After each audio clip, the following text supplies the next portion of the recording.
सिंह राशिफल सितंबर माह 2025। जन्म राशि सिंह राशि है, तो सिंह राशि का सितंबर महीने का मासिक राशिफल का विश्लेषण करेंगे इस खास कार्यक्रम में। चंद्रमा, सूर्य, बुध, केतु, इन तीनों ग्रहों की युति सिंह राशि पर ही बनेगा। चतुर्ग्रही योग।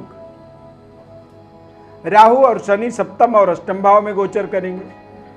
बृहस्पति आपके लाभस्थ गोचर करने वाले हैं। शुक्र द्वादश भाव में और मंगल द्वितीय भाव में। सूर्य का 17 सितंबर को सिंह राशि से कन्या राशि में गोचर होगा। 13 सितंबर को मंगल ग्रह कन्या राशि से तुला राशि में गोचर करेंगे। 15 सितंबर को बुध का कन्या राशि में गोचर होना और 15 ही सितंबर को ही शुक्र का सिंह राशि में गोचर होना, यानी कि शुक्र ग्रह सिंह राशि में गोचर करेंगे, यानी कि चंद्रमा और शुक्र की युति बनेगा। सूर्य बुध का बुधादित्य योग 17 सितंबर के बाद कन्या राशि में और मंगल ग्रह तुला राशि में गोचर करेंगे 13 सितंबर को, यानी कि सितंबर के महीने में आप देखेंगे सिंह राशि वालों के लिए 13 सितंबर के बाद ज़्यादा प्रभावशाली तरीके से आप अपने जीवन में काम करेंगे। इस पूरे खास विश्लेषण को जन्म राशि के आधार पर आपको समझना है और बड़े ध्यानपूर्वक इस पूरे कार्यक्रम को आपको देखना है। हमारे चैनल को आप सब्सक्राइब करिए, लाइक करिए और ज़्यादा से ज़्यादा लोगों तक शेयर आप जरूर करें। मैं ईश्वर अरविंद देवव्रत ज्ञान चैनल में आपका बहुत बहुत हार्दिक स्वागत करता हूँ। नमस्कार, जय माता दी, जय श्री राम। कार्यक्रम के अंत में आपको खास उपाय भी बताएंगे। सिंह राशि के जातकों के लिए चंद्रमा, सूर्य और बुध और केतु, ये चारों ग्रह का सिंह राशि में ही युति रहेगा और इन चारों ग्रहों की युति के माध्यम से देखेंगे तो थोड़ा सा इस महीने के अंदर आप स्किन इन्फेक्शन से अपने आप को बचाएं और लिक्विड इन्फेक्शन, कोल्ड कफ जैसी समस्या इस महीने में आपके लिए थोड़ी सी परेशानी का कारण बन सकते हैं।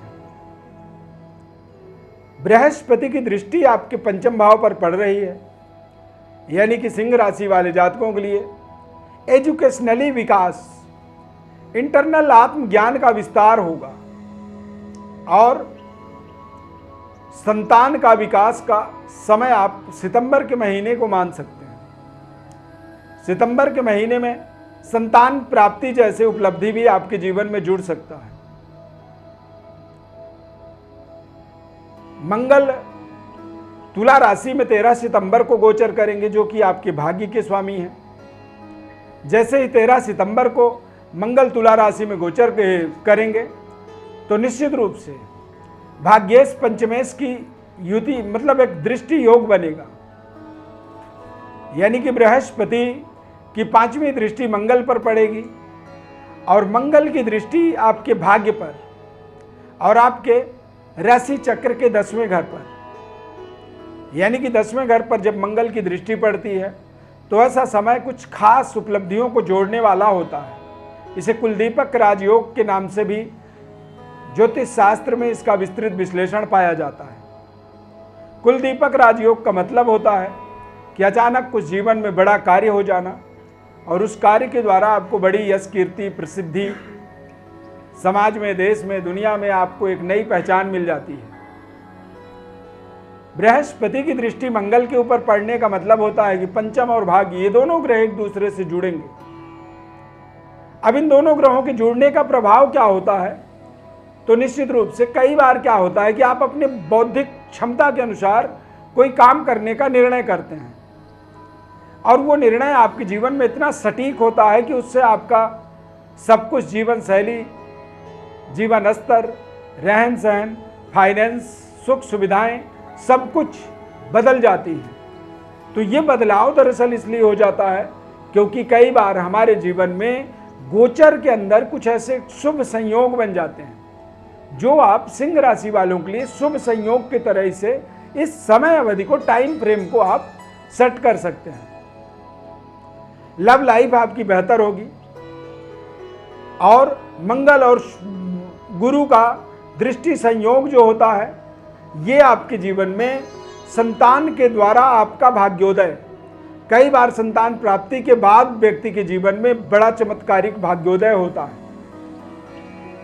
बच्चों का विकास हो जाना, फैमिली प्लानिंग में चल रहे हैं तो संतान की प्राप्ति हो जाना, ये सभी चीज़ें आपके जीवन में बेहद शुभ संकेत की ओर आपको आगे बढ़ाएंगे। कारोबार व्यापार के दृष्टिकोण से देखेंगे तो शनिदेव अष्टम भाव में गोचर कर रहे हैं वक्री अवस्था में।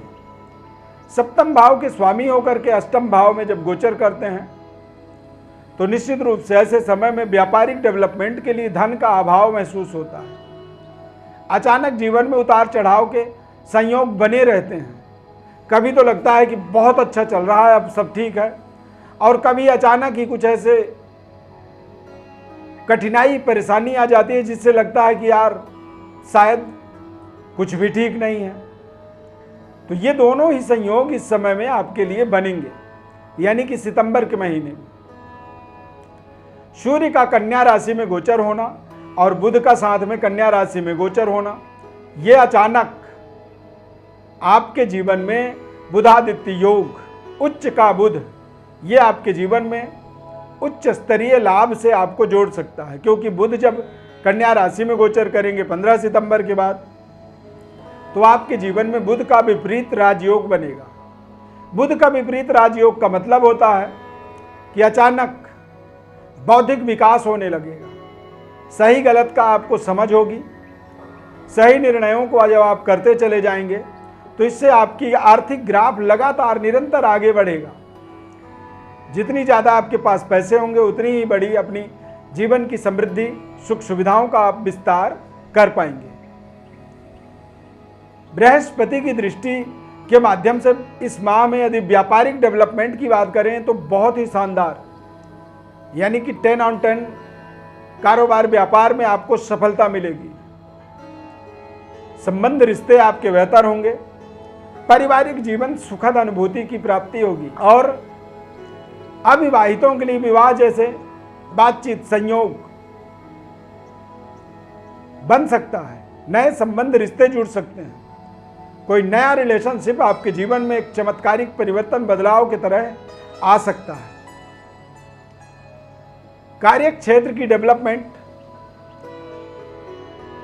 होगा क्योंकि 15 सितंबर के बाद शुक्र और चंद्रमा की युति बनेगा। शुक्र चंद्रमा की युति का मतलब होता है आय और व्यय, यानी कि खर्चा और आमदनी का संतुलन थोड़ा सा बेहतर होगा। काम के तौर तरीकों में परिवर्तन बदलाव आप कर पाएंगे।